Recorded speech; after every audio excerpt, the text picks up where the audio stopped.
Gente, hoje eu trouxe um problema que eu sofria muito, mas que em nome de Jesus, Deus tem ministrado no meu coração.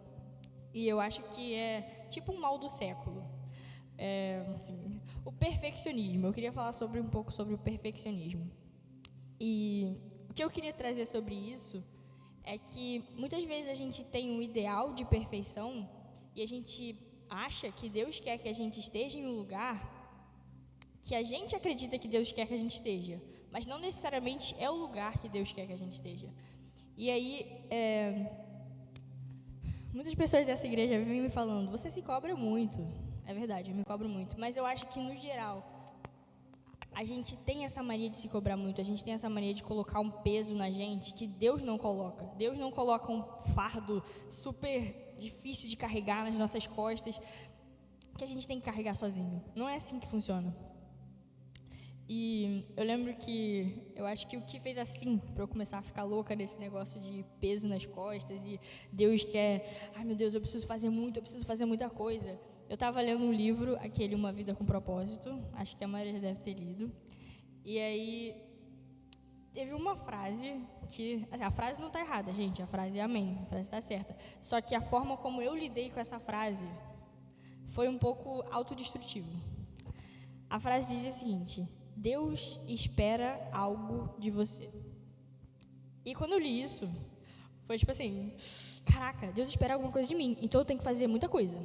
Eu comecei a achar que Deus esperava tanto de mim que eu nunca faria o suficiente. Eu pensei assim, nossa, Deus quer que eu... Eu cheguei no nível, vou abrir meu coração, cheguei no nível que eu falei assim, cara, eu preciso pregar o evangelho para todas as pessoas que cruzarem meu caminho na rua. Gente, às vezes passa 5 pessoas assim, e eu ficava triste, caraca, eu não preguei para 5 pessoas que passaram assim na minha frente, e eu ficava me sentindo culpada. Nossa, eu sou uma crente horrível. Eu não preguei para todo mundo aqui. Nossa, horror. Só que não é assim que funciona. Deus não quer que a gente fique constantemente pensando, ai, eu sou muito insuficiente. Nossa, eu não vou conseguir fazer nada. Até porque quando você fica nesse looping de eu não vou conseguir fazer nada, eu sou muito insuficiente, se torna sobre você. Eu sou muito insuficiente. Eu não estou conseguindo fazer nada. E sempre foi muito difícil para mim lidar com o sentimento de insuficiência. E eu queria pedir, nesse momento, só para saber, todo mundo fecha o olho, abaixa a cabeça, por favor. Todo mundo, hein? Até quem está servindo. Todo mundo. Amém. Se você tem essa dificuldade, você se sente constantemente insuficiente. Se você acha que, cara, eu não consigo lidar com as coisas, eu sou muito insuficiente. Se isso é uma coisa que te incomoda, que te dói, eu queria te pedir para levantar a mão. Fica com a mão levantada um pouquinho mais tempo. Amém. Tá bom, amém. Então, amém. Vamos aprender sobre isso.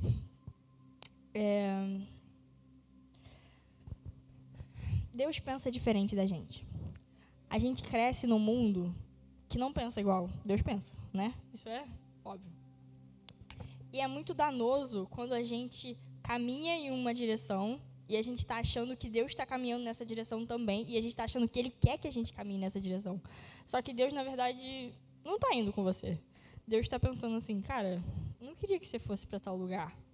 E o ruim de estar nesse lugar, achando que Deus quer que você esteja nesse lugar, é você não chegar à conclusão de que você está indo para o lugar errado. Porque se você está andando e achando que Deus está com você, quando é que vai surgir o pensamento e a brilhante ideia de, cara, será que Deus quer que eu esteja nesse lugar realmente?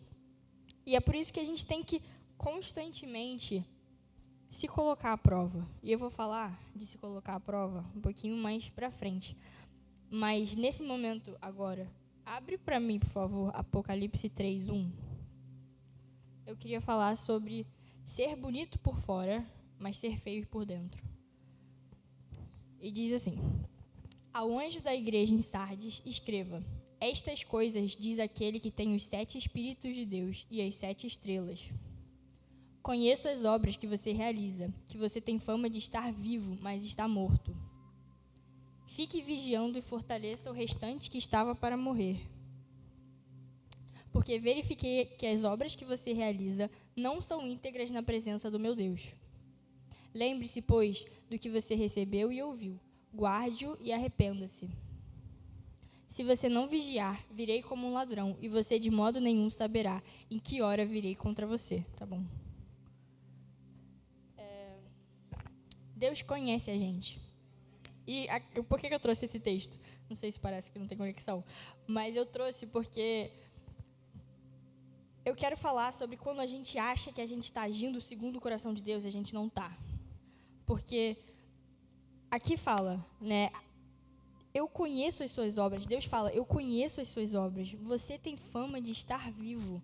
Então, assim, eles pareciam estar vivos. Eles estavam tendo certas atitudes que pareciam que eles estavam vivos, mas eles não estavam. Então, assim, às vezes a gente vê as pessoas servindo muito e fazendo um milhão de coisas. A gente fala, caraca, essa pessoa está muito cheia de Deus. E o que Deus fala aqui para eles é, vocês estão mortos. E eu queria falar sobre o perigo que é você achar que você está vivo quando você, na verdade, está morrendo. Porque você não vai mudar. Se você não percebe que você está morrendo, você não muda. E se você não muda, você vai morrer. E cara, eu acho que eu me vi um pouco nesse lugar de querer fazer muita coisa. E querer fazer muita coisa, qualquer coisa, só para estar fazendo alguma coisa, só para mostrar, olha Deus, o que eu estou fazendo. Esse não é o lugar que Deus nos chama para estar. Eu ouvi uma frase uma vez, era mais ou menos assim, tá, gente? Não sei quem falou, e é mais ou menos assim. Enfim. Não busque as mãos de Deus, busque a presença dele. Vocês já ouviram isso? Os pés. Como assim? Não busque os... Não, as mãos, tipo assim, não... Ah, tá. Ah, mas não, porque... Olha essa versão aqui, é outra versão. É, ele tem legal, outra versão. A questão, voltando, o que eu quero falar é que eu me via como se Deus quisesse só as minhas mãos e não o meu coração. No sentido de eu preciso servir, eu preciso fazer mais. E acontece que quando a gente entra nessa, a gente entra em uma de eu sou uma máquina que precisa produzir e não eu sou um filho, uma filha do rei. Então, mais do que servir, gente, é para você servir. Não estou falando contra o serviço, tá? Amém. Você tem que servir. A questão é que a gente não pode querer servir para alcançar determinado lugar em Deus. Por exemplo, se eu servir muito, Deus vai me amar muito. Se eu servir em todos os ministérios, eu vou ser... Caraca, Deus vai olhar para mim e vai falar assim, nossa, você é bom, você serve muito. Essa realidade, ela não é ideal. Você não deve procurar servir para ser mais amado por Deus. Porque isso também entra em querer merecer a salvação. E é um pulo. Assim, para a gente cair, é um pulo, né? Ser humano é assim.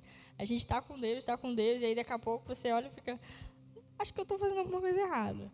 Então, assim, a gente é muito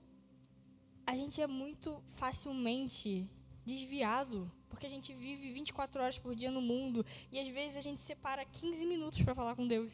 Então, não tem como você achar que você está imune a problemas e pecados. Eles estão na nossa volta, e eles estão constantemente nos chamando, e às vezes a gente não está atento, a gente não está percebendo que, cara, a gente está caminhando para um lugar que talvez não seja bom, talvez seja o lugar que Deus não quer que a gente esteja, sabe? E... eu vou falar uma coisa. A gente está falando muito de linguagem do amor agora, né? E eu estava pensando muito sobre isso, porque a minha linguagem do amor é toque físico. Se você conviveu 10 minutos comigo, já sabe. E não tem como tocar Jesus, né? Bom, infelizmente, essa realidade no momento não existe. E eu me via muito, tipo assim, se eu não posso tocar, então a linguagem do amor que eu vou demonstrar é atos de serviço. Então, caraca, eu quero servir, eu vou servir e eu vou servir. E é muito bom servir, amém. Mas a gente não pode achar que servir é mais importante do que a presença de Deus. Deus é mais importante do que o serviço. óbvio que a gente tem que servir, gente. Não leva a mal o que eu estou falando. Não deturpem as palavras, em nome de Jesus, por favor. Mas quando a gente entra, eu acho que talvez algumas pessoas passem por isso também, né? Eu passei. Eu entrei num servir e fui para um espaço de eu mereço.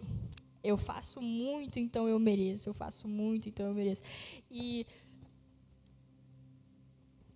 esse lugar, ele é difícil de perceber quando você está lá. Porque, assim, quando a gente é crente há muito tempo, eu não fico querendo ir para a balada e beber muito. Então, o meu pecado, às vezes, ele é tão encoberto que eu nem percebo que ele está lá. Porque ele não está, assim, na cara. Eu tenho que procurar, eu tenho que caçar. E abre para mim aí, 2 Coríntios 13, 5. Examinem-se para ver se realmente estão na fé. Provem-se a si mesmos. E agora, Gálatas 6, 4, por favor. Mas que cada um examine o seu próprio modo de agir, e então terá motivo de gloriar-se unicamente em si e não em outro. A gente tem que se examinar constantemente. E eu não tinha muito essa prática, mas eu acho que talvez nos falte isso. Examinação constante. Como eu falei, é muito fácil a gente cair. A gente pensa que não, porque a gente ora e a gente lê a Bíblia e a gente passa tempo com Deus, mas às vezes a gente olha para uma pessoa e fala, cara, fulano era tão cheio de Deus e ele saiu da igreja. Gente, por que isso acontece? Porque nós somos seres humanos pecadores. Porque a nossa carne milita com o nosso espírito diariamente. Então, a gente tem que estar atento, a gente tem que vigiar, como Deus fala. Cara, vigia. Se você está começando a se perder, você tem que perceber logo. Não é para você começar a se perder e você vai seguindo o fluxo da perdição, e aí daqui a pouco você, caraca, eu estava lá, como é que eu vim parar aqui? Não sei, mas acho que eu gostei desse lugar. Para você cair mais fundo, é bem mais fácil. Agora, se você para no meio, você começou aqui. Se aqui você já percebeu que você está num lugar meio ruim, vocês concordam que vai ser mais fácil de chegar aqui do que se eu estiver aqui? E como é que você faz isso? Examinando a si mesmo. Você tem que se colocar à prova. O nosso coração, ele precisa estar no lugar certo.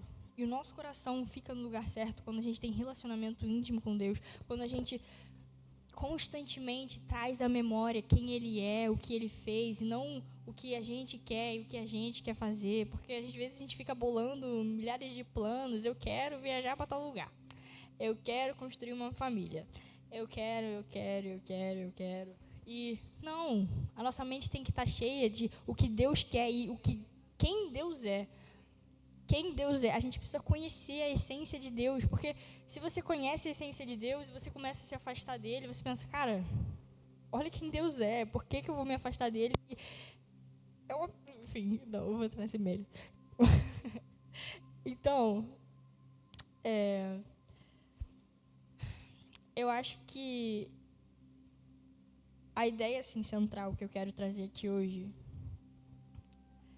é de que os nossos esforços não compram Deus. E eles nunca poderiam comprar.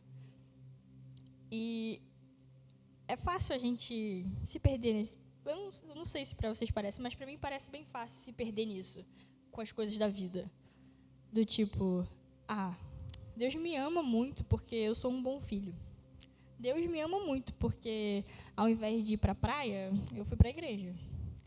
E um dos pontos negativos sobre isso é porque, às vezes, quando a gente peca, a gente fica tão mal e tão chateado que a gente fala assim, eu não sou digno de entrar na presença de Deus. Você nunca foi.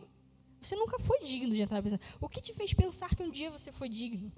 Então, eu acho que esse lugar de eu não mereço porque eu não sou digno, isso está implícito que em algum momento você pensou que você era digno. Por quê? Porque você alcançou tal lugar. Porque eu fiz por merecer. Porque eu sou um bom filho. Sabe? E eu não sei se é bem a palavra, mas acho que eu queria trazer talvez um puxãozinho de orelha. Abre para mim, Hebreus 12, 11, por favor.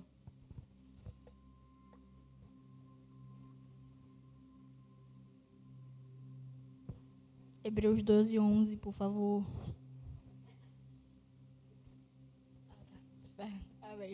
treinando o fruto do Espírito aqui. Eu vou ler aqui, gente. Foi. Na verdade, toda disciplina, ao ser aplicada, não parece ser motivo de alegria, mas de tristeza. Porém, mais tarde, produz fruto pacífico aos que têm sido por ela exercitados, fruto de justiça. Agora abre Hebreus 12:5, por favor. E vocês se esqueceram da exortação que lhes é dirigida como a filhos. Filho meu, não despreze a correção que vem do Senhor, nem desanime quando você é repreendido por ele. Porque o Senhor corrige a quem ama e castiga todo filho a quem aceita. Gente, vou dar um testemunho aqui. Eu não suportava ser disciplinada. Quem me ensinou isso foi a Júlia, porque ela me dá tapa na cara atrás de tapa na cara, assim. Você não quer ser disciplinado? Toma. Então, assim, amém, as pessoas edificam. Isso, com amor, com certeza. Com muito amor, gente. Deus, eu achava que a disciplina era para me mostrar o quanto eu era ruim. E só isso, ponto. Nossa, você é muito incapaz, você é muito insuficiente. Toma aqui, você está errando nisso. Mas não é isso. Ser disciplinado, cara, ser disciplinado é algo bom. Significa que você é filho. Significa que você é filho de Deus. Existe uma glória em ser disciplinado. E a gente tem que aprender a... Cara, vamos lá, a gente nasce, a gente se constitui como ser humano, e a gente tem várias ideologias e pensamentos, enfim. Né? Cada um tem o seu pensamento, cada um vive a sua vida.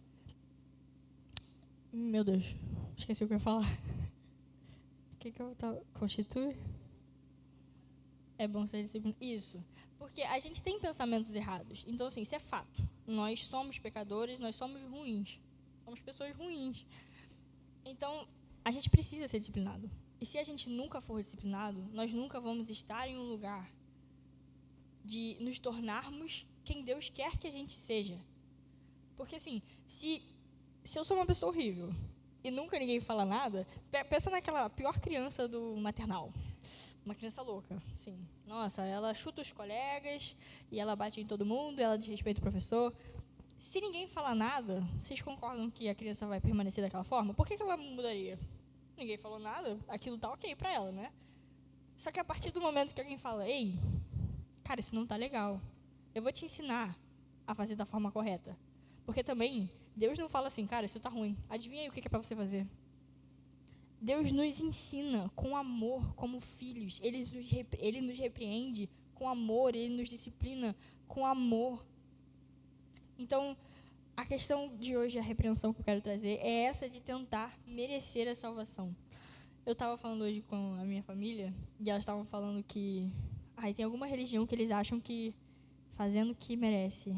Qual é? Aquela com C, aquela religião. Quem sabe, gente? Aquela religião kardecista, né? Eu não entendo muito de kardecismo, não, mas eu acho que é salvação por obras. Enfim, se eu estiver falando besteira, gente, releva. Então, olha só, isso é um bom ponto. Uma boa coisa que ela falou.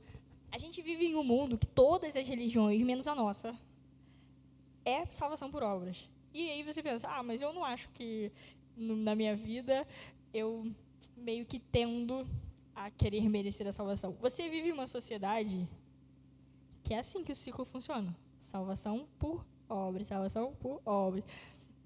Eu faço pedagogia, né, gente? Então, vou ter que trazer um pouquinho do ambiente escolar aqui, mas vai ser bom. Na escola, quando é que você é premiado? Quem é o bom aluno? Que tira nota 10, isso aí. Então, o que você quer fazer no seu relacionamento com Deus? Você quer tirar uma nota 10? Por quê? Porque foi assim que você aprendeu a sua vida inteira. Eu preciso ser bom. Eu preciso tirar nota 10. Eu preciso ser o meu melhor. Sim, você precisa dar o seu melhor. Mas a questão é, você não é premiado por Deus quando você atinge nota 10. Você recebe o amor de Deus porque Ele te ama, ponto. O amor de Deus, ele não vai aumentar por você à medida que você faz determinadas coisas. O amor de Deus por você, ele já é completo. Então, a gente pensar, cara, eu nunca vou alcançar, eu nunca vou ser suficiente. Realmente, nós somos insuficientes. E eu vou falar um pouco mais disso no final. Mas, cara, a gente não tem que correr atrás de ideais que nós mesmos estipulamos na nossa cabeça. E para falar um pouco sobre como a gente é incapaz, 100% incapaz de merecer a salvação, e daqui a pouco eu vou usar o pano de chão, Júlia. Bota aí para mim, Daniel 7:9, por favor. Agora a gente vai falar, gente, presta atenção, hein? De como nós somos incapazes de merecer a salvação.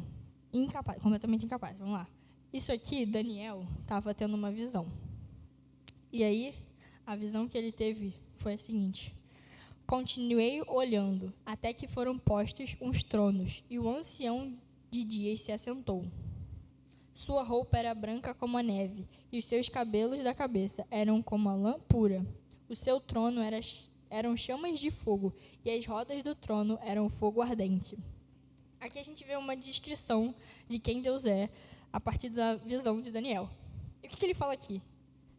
As suas vestes eram brancas como a neve. As vestes do céu são brancas.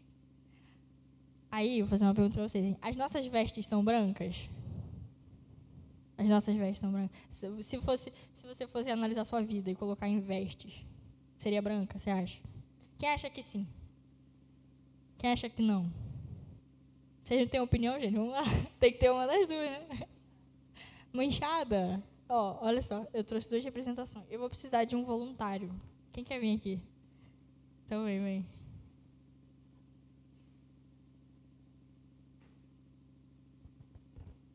Ó, eu trouxe aqui para simbolizar uma veste do céu. Abre aí, mostra pro pessoal. Essa aqui é a veste do céu, a veste de Jesus. Vocês acham que a nossa veste é assim? Não, a maioria falou, não é assim. Agora, eu trouxe uma veste para simbolizar o que são as nossas vestes. Acho que não, acho que vai dar. Ó, abre aí e mostra do outro lado. Olha, tá igual? Não tá. Tá como? Responde aí. Tá manchada. Agora eu vou pedir para nossa voluntária. Você consegue limpar isso? Eu te pedi para limpar? Você tem água sanitária aí agora? Faz alguma coisa aí para tentar limpar. Tá limpando? Você acha que vai limpar? Não vai. Por que não vai limpar? Não ia sair com água sanitária, tá? Essa tinta aqui não ia sair, filho. Mesmo que saísse com água sanitária, você não tem água sanitária. Sim, não tem. Não tem. A gente não tem como limpar. A gente não tem como limpar nossas vestes sujas, nossas vestes manchadas. A gente tá assim, a gente é uma bagunça, uma completa zona. Cheio de pecado, cheio de coisa ruim. E aí, pode lá sentar, olhar. A gente não tem como limpar. A gente poderia, sim, pegar água sanitária, mas a gente não tem água sanitária. A gente podia pegar água e sabão, mas a gente não tem sabão. As nossas mãos estão vazias. Quando se trata de tentar limpar a nós mesmos, as nossas mãos estão vazias, não tem nada. A gente não tem nada que a gente possa oferecer para Deus que faça com que a gente limpe pelo menos uma parte. Ela podia esfregar durante 50 mil anos isso aqui que ia continuar sujo. Porque nós não somos capazes e nós nunca seríamos capazes.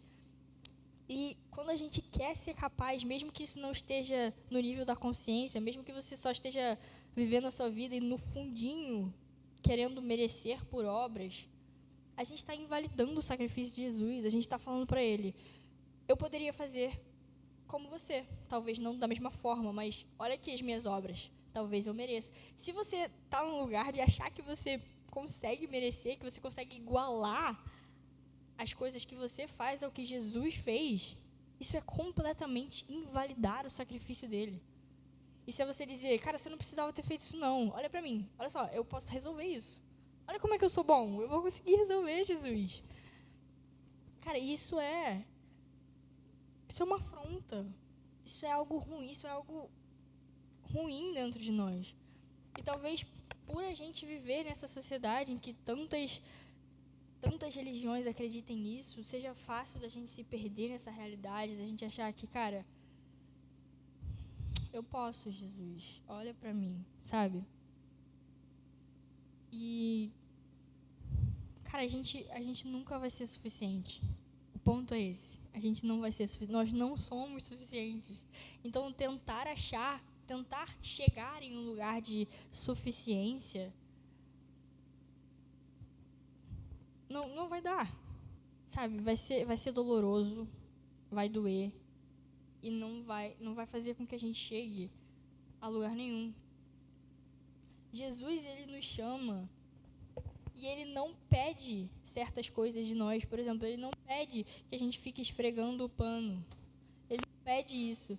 E se a gente não lê a palavra de Deus, se a gente não se aprofunda no que Ele quer, no que Ele fala, em quem Ele é, a gente perde tempo fazendo coisas que Ele não nos chamou para fazer. A gente perde tempo tentando alcançar a nossa salvação, sendo que isso já está na sua mão.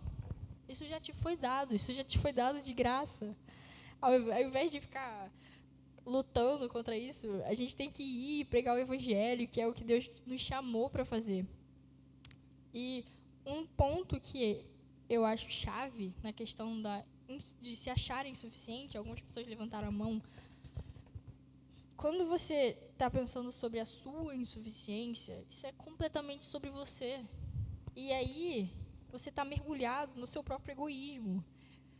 Deus, olha como eu sou insuficiente. Tá bom, mas Deus é suficiente. Deus, Ele capacita cada um de nós. Então, assim, a gente tem que abraçar a nossa insuficiência e ter a certeza de que Deus vai colocar no espaço da nossa insuficiência a suficiência dele. Aonde você não consegue chegar, é onde Deus chega. E se a gente não dá esse espaço para Ele não vai chegar lá. Se a gente olha para um problema e a gente fica, meu Deus, querendo arrancar os cabelos da cabeça, querendo resolver de 50 milhões de formas diferentes, e a gente não para e fala, Senhor, eu preciso de você, eu preciso da sua ajuda. Sabe, quantas vezes a gente realmente é vulnerável com Deus a ponto de falar, eu não vou conseguir, eu não estou conseguindo. Eu, pelo menos, eu fico pensando milhares de formas de resolver antes de sentar e falar assim, Deus, eu não sei como fazer isso. E a gente tenta, e a gente tenta, e a gente tenta. Aí, o nosso último recurso é falar, Deus, não consegui. Não acredito que eu sei. Entendeu? E Deus tem que ser a nossa primeira opção, e não a nossa última opção. Não é, deu tudo errado, vou recorrer a Deus. Não. Deus. E até nas coisas que estão dando certo. Sei lá, às vezes você tem 1 milhão de planos e está dando tudo certo. Sei lá, eu vou começar uma empresa e amém, está dando tudo certo. Então já que está dando certo, eu nem sequer preciso... O que aconteceu, gente? Continua. Tá. Já que está dando certo, eu nem preciso botar Deus nisso, porque às vezes a gente nem pensa, nem preciso botar Deus nisso. Aí tu só vai. Tá dando certo, tá dando certo, tá dando certo. Deu um problema. Aí você tenta resolver de milhares de formas, e aí você recorre a Deus. Então, aqui entra de novo a parte da gente se colocar à prova. Eu estou falando de insuficiência e de querer merecer as coisas por esforço próprio, mas aqui cabe qualquer que seja o seu pecado. Se coloque à prova. Veja, examine o seu coração. Sabe, a gente, como... Eu não precisa botar aí, não, está aberto em Daniel ainda. Mas, na parte do Apocalipse, ele fala assim, né? Conheço as suas obras. Você tem fama de estar vivo, mas está morto. Ou seja, essa fama que ele tem significa que outras pessoas pensavam que ele estava vivo. Mas Deus fala que ele está morto. Por quê? Porque Deus conhece cada um de nós. Deus conhece, cara, literalmente tudo que se passa pela sua cabeça. E aí você pensa, nossa, se a pessoa do seu lado soubesse exatamente tudo que passa, tudo, gente, tudo que passa na sua cabeça, você ia ficar feliz? Ou você ia ficar meio, tomara que não. Não. Deus sabe literalmente tudo. Cada pequeno pensamento que passa pela sua cabeça, Deus sabe. Cara, e é surreal que Ele sabe, Ele continua amando a gente. Quantas coisas ruins, sei lá, em 5 minutos a gente é capaz de pensar, gente, eu sou capaz de pensar em várias coisas ruins. Em 5 minutos, imagina 1 hora, meu Deus. Gente, entendeu? Então, assim, cara, Deus sabe literalmente tudo. Ele sabe os nossos pensamentos, Ele sabe os nossos desejos, Ele sabe o que eu quero construir. Ele sabe até o que eu vou pensar daqui a 1 ano. E eu tô aqui, enfim. E Ele, mesmo assim, nos ama. E eu acho que às vezes a gente esquece o quão surreal isso é. Isso é surreal. Às vezes você fala uma coisa grosseira para uma pessoa e ela fica de mal com você e não fala com você por uma semana. Imagina se Deus fosse assim, você pensou uma besteira, Deus, eu vou falar com você essa semana não. Quando eu melhorar, você vem me falar alguma coisa. Imagina se Deus fosse assim. Imagina se, cara, a graça de Deus é absurda. É absurda. E a gente tem que se lembrar disso toda hora. Porque senão a gente cai numa de se acostumar com a presença de Deus. Eu vou entrar na presença de Deus e eu vou orar e é isso mesmo, porque Deus é como qualquer um de nós. Não é. Ele é um Deus soberano com vestes brancas. E quando você entra no seu quarto e você fecha a sua porta, Ele aceita estar com você, mesmo sabendo que somente Ele pode purificar as suas vestes. Você não tem como se limpar e, eu estou limpo, Deus, pode vir no meu quarto agora. Jesus nos limpa e Ele quer estar conosco. Deus quer que a gente seja a família dEle. Ele não quer que a gente seja separado porque a gente é incapaz de fazer determinadas coisas. Não. Eu tinha uma mania, tô falando muito de mim, né? Esse egoísmo aqui. Eu tinha uma mania de achar assim, cara, Deus quer que eu tente o meu máximo, que eu tente resolver. Também não vou ficar enchendo o saco de Deus para resolver várias coisas, né? Deus não é assim. Ele se agrada quando a gente é vulnerável com Ele. Quando a gente fala assim, eu preciso de você. Aqui, todo mundo. Quando uma pessoa fala, eu tô com uma dificuldade, você pode me ajudar? Eu gosto quando alguém fala isso pra mim. É claro que eu posso te ajudar. Nossa, fulano me pediu ajuda. Claro, tô aqui pra você. Deus também é assim. Ele não fica assim, caraca, você tá me pedindo ajuda de novo. Já não te ensinei semana passada como resolver isso? Vai, resolve sozinho. Não, Deus não é assim. E eu fugi um pouco do fluxo, mas sobre Deus conhecer a gente, eu queria ler Salmos 139:1, por favor. Aí, eu vou ler até o 4, aí vai passando, tá? Senhor, tu me sondas e me conheces. Sabes quando me sento e quando me levanto. De longe conheces os meus pensamentos. Eu queria que você lesse e acompanhasse esses versículos pensando na soberania de Deus. Sabes quando... vai, calma aí. Tá, vai pro próximo. Observas o meu andar e o meu deitar, e conhece todos os meus caminhos. A palavra ainda nem chegou à minha língua, e tu, Senhor, já conheces toda. Deus sabe tudo, de todos nós. Isso é... A gente não pensa sobre isso. Às vezes a gente fica tão automático, né? Vivendo as nossas vidas e replay. Acorda, vai trabalhar, replay. Acorda, vai trabalhar, vai dormir, come. Que a gente esquece de pensar sobre Deus, que a gente esquece de pensar sobre quem Ele é. Ele conhece tudo. Deus é... Nossa, se você para pensar sobre Deus, se você para tirar um tempo da sua semana, que seja para pensar e refletir e meditar sobre quem Deus é impossível que você permaneça da mesma forma. Se você pensa na santidade de Deus e você quer continuar pecando, Deus tem que orar muito por você se você é assim. Mas, gente, nós somos transformados quando a gente passa tempo com Ele. A gente ora por a gente deveria orar muito por outras pessoas, mais do que, acredito eu, do que a gente ora por nós mesmos. Porque Deus nos chama não para que a gente construa nossas próprias vidas nas nossas próprias bolhas. Às vezes eu passo na rua e, cara, tem tantos moradores de rua. E qual é a nossa preocupação quando a gente acorda de manhã? Acordar, ir para o trabalho, voltar. As pessoas estão morrendo. As pessoas têm sede de Deus. E o nosso trabalho aqui é pregar o Evangelho. Nosso trabalho aqui é cumprir o ID. E uma vez uma menina me falou, e eu concordei muito, às vezes as pessoas estão mais dispostas a ouvir do que a gente de falar. Às vezes a gente simplesmente não abre a nossa boca e fala. Gente, quantas pessoas que a gente passa, às vezes a gente vê a pessoa todos os dias e a pessoa nem sabe que a gente é crente, a pessoa nem sabe que a gente é cristã. A gente tem que colocar o nosso foco nas coisas que realmente importam.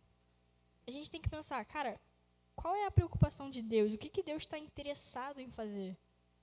Será que eu estou no mesmo propósito do Senhor? Será que eu estou indo na mesma direção que Ele está indo? Será que eu estou fazendo uma coisa nada a ver? Será que eu estou construindo coisas que vão ser queimadas pelo fogo no dia final? A nossa preocupação tem que ser construir coisas eternas. Construir coisas que vão permanecer pela eternidade. Deus nos chama para construir coisas com Ele. E para isso é necessário que a gente reconheça o lugar que a gente está, do lugar que a gente saiu. E o lugar que, pelo sangue de Jesus, a gente pode chegar. Que é na mesa de Deus.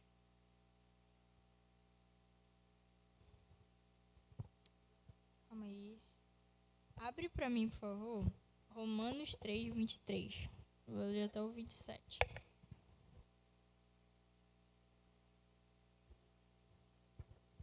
Pois todos pecaram e carecem da glória de Deus, sendo justificados gratuitamente por sua graça, mediante a redenção que há em Cristo Jesus, a quem Deus apresentou como propiciação no seu sangue, mediante a fé. Deus fez isso para manifestar a sua justiça, por ter ele, na sua tolerância, deixado impunes os pecados anteriormente cometidos, tendo em vista a manifestação da sua justiça no tempo presente, a fim de que o próprio Deus seja justo e o justificador daquele que tem fé em Jesus. Onde fica, então, o orgulho? Foi totalmente excluído.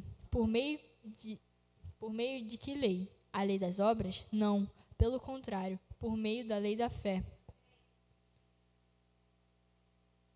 Somos salvos por Deus, não pelas obras da lei, não pelas obras que a gente pratica. Nós não somos dignos de Deus. Abre para mim, por favor, Efésios 2, 8.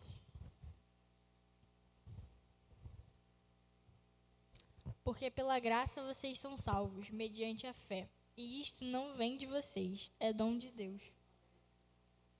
Não de obras, para que ninguém se glorie. Aí, para. Não. Esse vai abrir daqui a pouco. Amém. É bom ser salvo pelo sangue de Jesus. É bom que a gente não precise se descabelar para alcançar a salvação. A gente não tem que fazer isso. E agora bota o 10 aí, por favor. Pois somos feitura dele, criados em Cristo Jesus para boas obras. Aí, quer que pegue o outro microfone, gente? Então, vou começar com... Peraí, de novo. Pois somos feitura dele, criados em Cristo Jesus para boas obras, as quais Deus de antemão preparou para que nós andássemos nelas. Criados em Cristo Jesus para as boas obras. A gente não tem que realizar boas obras para que a gente seja aceito, mas porque nós fomos salvos. A nossa motivação não tem que ser, eu vou agir de determinada forma para que Deus me ame demais, mas porque Deus me amou, porque Deus de antemão me separou e me chamou para cumprir o que Ele me chamou para fazer. Amém. Pode subir já, que eu já estou acabando. Deus nos separou com um propósito. E Ele nos constituiu povo. E a vontade dEle é que todo aquele que nele crê não pereça, mas seja salvo. E o nosso dever aqui é trabalhar com Ele. É pregar o Evangelho, é fazer discípulos, é orar, é entregar nossas vidas nas mãos deles e servir com excelência, não pra gente alcançar um lugar de filho mais amado, não pra gente alcançar um lugar de eu mereço estar aqui, porque as minhas obras são boas, mas servir porque Ele nos chamou para isso, porque Ele já nos ama de forma absurda e completa, e a gente não merece e nunca vai merecer. Bota para mim, por favor, Apocalipse 3, 4.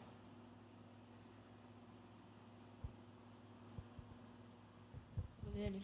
Mas você tem aí em Sardes umas poucas pessoas que não contaminaram as suas vestes, Elas andarão comigo, vestidas de branco, pois são dignas. Vai para o próximo. Vou ler até o 6. O vencedor será assim vestido de branco, de modo nenhum apagarei seu nome do livro da vida. Jesus quer que a gente seja vestido de branco. Ele morreu para que as nossas vestes pudessem ser limpas. Deus não quer que você se perca e, enfim, viva em um lugar eterno sem Ele.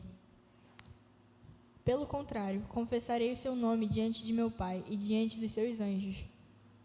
Deus quer que a gente seja salvo. Ele quer. Ele morreu porque Ele ama você. E Ele quer que as suas vestes sejam brancas, assim como você quer que as suas vestes sejam brancas. E às vezes, assim como você fica dando soco em ponta de faca, se esforçando muito para alcançar a salvação, segundo o nosso pensamento limitado e completamente errado. Deus quer que a gente esteja vestido de branco. Você quer estar vestido de branco, amém? Mas Deus quer muito mais do que você. Deus quer você muito mais do que você quer Ele. E Deus ama você muito mais do que você ama Ele. Então, amém? Era isso que eu queria trazer hoje para vocês. Vamos orar e eu vou passar para eles. Senhor, obrigada, Pai, pela sua palavra. Eu te agradeço, Senhor, porque o Senhor nos escolheu, Pai. Eu te agradeço porque o Senhor nos constituiu o povo, Pai. E eu oro para que diariamente o Senhor nos leve a um lugar de conhecimento de quem o Senhor é. Eu oro para que a gente não banalize a sua presença, mas que a gente saiba, sabe, Pai, que o Senhor nos ama e que a gente entenda quem o Senhor é. Eu oro para que a gente busque compreender a sua essência e entender a forma como você age, Pai. Eu oro para que a gente não se conforme com os padrões desse mundo, mas que a gente seja renovado por você, que a gente seja transformado por você. Eu oro para que nosso desejo seja ser passar tempo com você. Eu oro em nome de Jesus para que o Senhor quebre e destrua dentro de nós tudo aquilo que nos impede de estar com você, Senhor. Tudo aquilo que nos impede de passar tempo com você, de te amar mais, de se entregar mais na sua presença, que o Senhor destrua, Pai, em nome de Jesus. E eu oro para que nesse louvor que a gente possa se derramar aos seus pés, reconhecendo a sua grandeza, reconhecendo a sua santidade, Pai, reconhecendo o seu senhorio, Pai. Eu oro para que em nome de Jesus, que a gente não deseje ser os próprios senhores das nossas vidas, mas que a gente entenda que esse lugar é seu por direito, porque o Senhor nos comprou por alto preço, Senhor. O seu sangue pagou o preço das nossas vidas, Senhor, e que a gente entenda isso de forma completa, Pai. Em nome de Jesus, eu oro para que a gente não busque merecer a salvação, porque nós não somos capazes de alcançar esse lugar. Em nome de Jesus, Senhor.